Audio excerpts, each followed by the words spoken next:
effects it has on the earth. That's my humble opinion. So if we now go to some future dates, today is August 26th. So I'm going to zoom in here.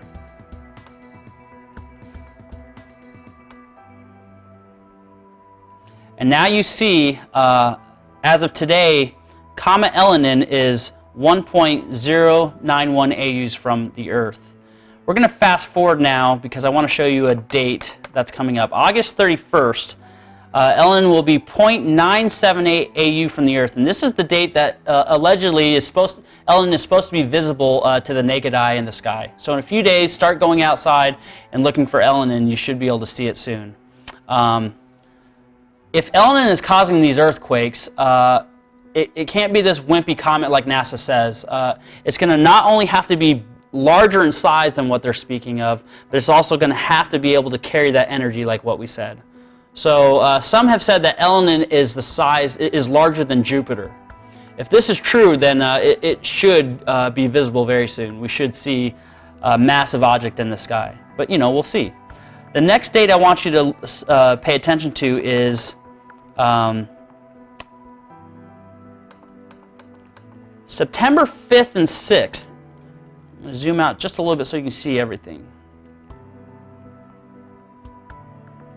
On this date, you see that Elenin, Mercury, and Mars are in alignment.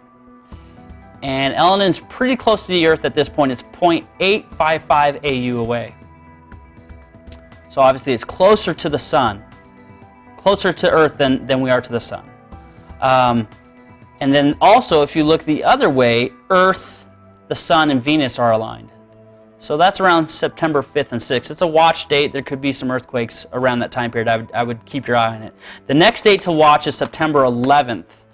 That's because there's a couple things that happen here. If you're looking at this diagram, and I'll zoom in again, you're going to see that part of this line is dark blue, and then the other part is light blue.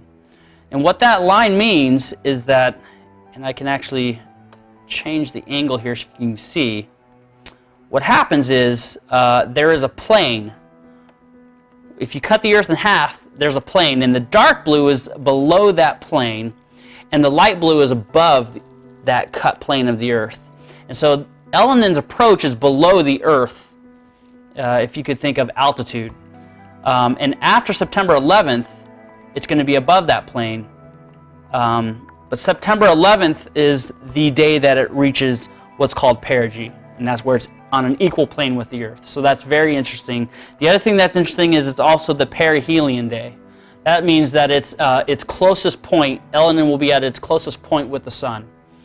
And this is believed, if it is comprised of this hydrogen cyanide, this could cause a reaction in Elenin to make it very bright, kind of like a second sun. So pay attention for that day, September 11th, as that is a possibility. All right, let's keep going. And here's what's most exciting to me. When you get to September 26th, here you have Comet Elenin and the Earth in a very close pattern. The distance is 0.395 AU.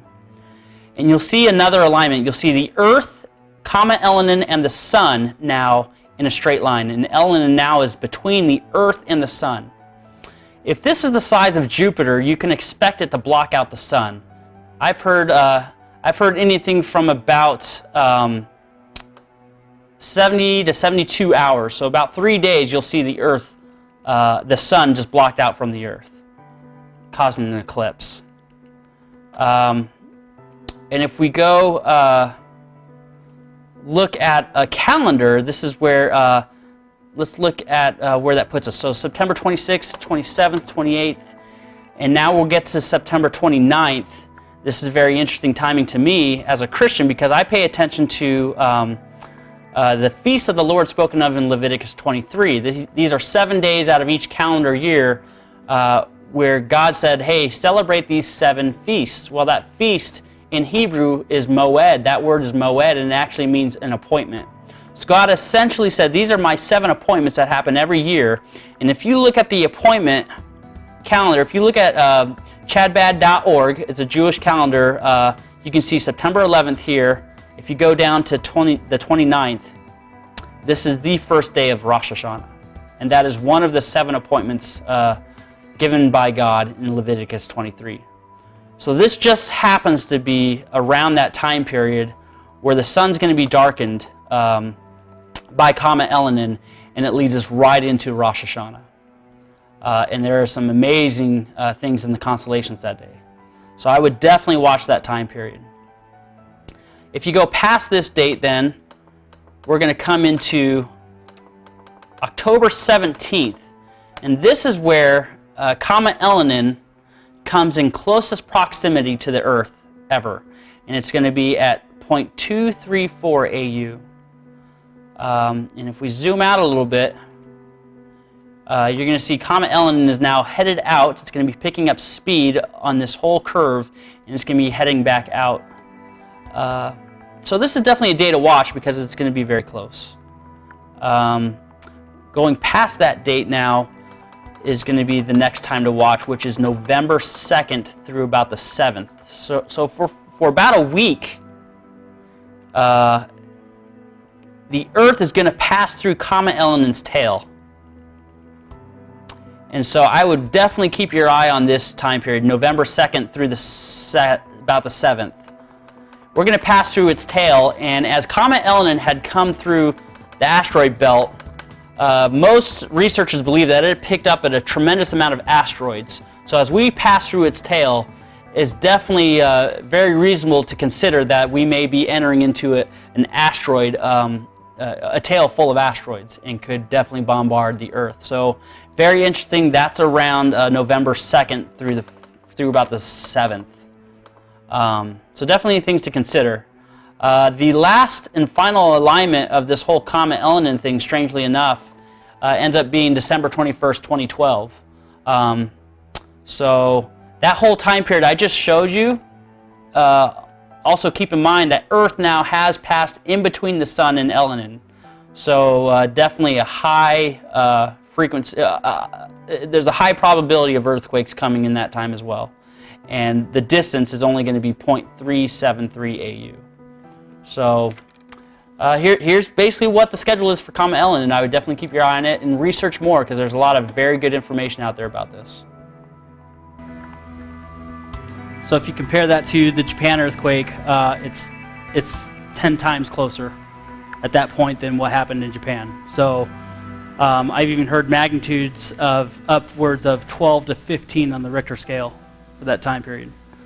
So if you start to think about what the Bible says about what's coming, it's very interesting.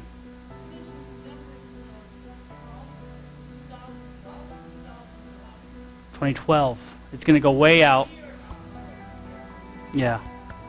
That's the final alignment. Yep. There's more. There's a few more in between there, but that's when it's totally out. There's no more alignments. Okay, so. And I'm going to make all those individual videos available on our website too. So this whole teaching will be available, and all those individual videos will be on our website. So you can refresh. Okay, now here's something that's very interesting. I don't know if you guys have seen this, but the Swiss franc has had I can't remember how many. I think it's like 9 rounds of different currencies that they've laid out, and I think on round 6, they actually brought this currency out, and it's just unbelievable. So we're going to take a look at this. Okay, a pioneer Swiss mathematician. So this guy up here on the top left. A pioneer Swiss mathematician and physicist Leonhard Euler from 1770 carefully drew out the situation of the planets of Comet Elenin on September 26, 2011 on the back of the 10 Swiss franc note, Switzerland's national currency. So the alignment that takes place on September 26th, where I talked about where the sun's going to be blacked out, that's actually depicted on their currency from a mathematician that lived in 1770. So, well, that's what we're kind of getting into. How much have we actually been? How much of a filter has been from the government to society? How long has the government known about this thing, and yet they're just kind of letting pieces out as they want? because we're getting to a point now where they really can't hold things back anymore. Things are happening, and so this guy depicted this on their currency. This currency was let me read on. He probably did not draw the image, but he discovered an asteroid later named Euler, which is supposed to be drawn on the Swiss banknote. Yet the path of Euler's asteroid doesn't seem to correspond with what is drawn on the 10 Swiss franc note. So he discovered a comet named Euler after his last name, and so what should have been depicted on the note is not the Euler comet. It's actually what we're seeing on this September 26th. This particular Swiss note is from the 6th series of Swiss banknotes, issued November 1979 and withdrawn in May of 2000. And if you compare the two names, you'll see the similarities in this guy's name versus this alleged astronomer from Russia who says, "Hey, I saw Elenin last year." Really? It just sounds so very suspicious. And I'll be honest, I'm going to give my personal flavor. I'm not buying it. It just is too coincidental. And then if you look on their banknotes also, and I haven't taught this as a Bible study here yet, but it's on our website. We have a video called The Days of Noah and the Return of the Nephilim. But if you look at Genesis chapter 6, it depicts a relationship between fallen angels and human women, where they actually procreated a half-breed of half angelic, half human, and that's exactly what took place in Genesis chapter 6. And that's depicted on their currency. I don't claim to understand everything that's depicted on this. What I really focused in on was, and let me go ahead. This is Leonhard Euler, so you can look up a little bit about him if you want to on Wikipedia. And it shows that, yeah, he was a mathematician. It's exactly what the claims are, that he lived in that time period of the 1700s, and he was very good at math. So, okay, so here's a better picture of the alignment. Here's from that software, but it's just inverted, so you can see it better. So it's that same deal we were just working, but now it's inverted so you can see better. And here's exactly the alignments, and everything lines up exactly where it needs to be. In a weird way, so it's just very strange. So you can look more into that and go, it creates a bigger timeline than what I'm hearing about December 10th of last year. Go ahead.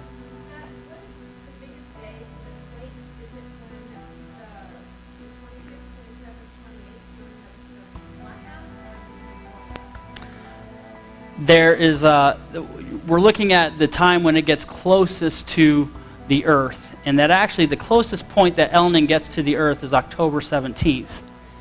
That's the closest day. But the alignments there's big days for multiple reasons. The November 2nd through the 7th is a huge time period because it picked up a bunch of debris through the asteroid belt, and we're going to pass right through that. So that's it's going to look like the stars are falling out of the heavens. Okay?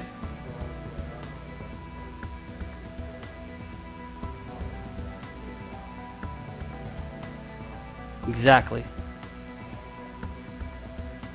See, in September 26th, that 3-day alignment where it's us, the Earth, then you have Elenin in between us and the Sun. That's going to be very catastrophic.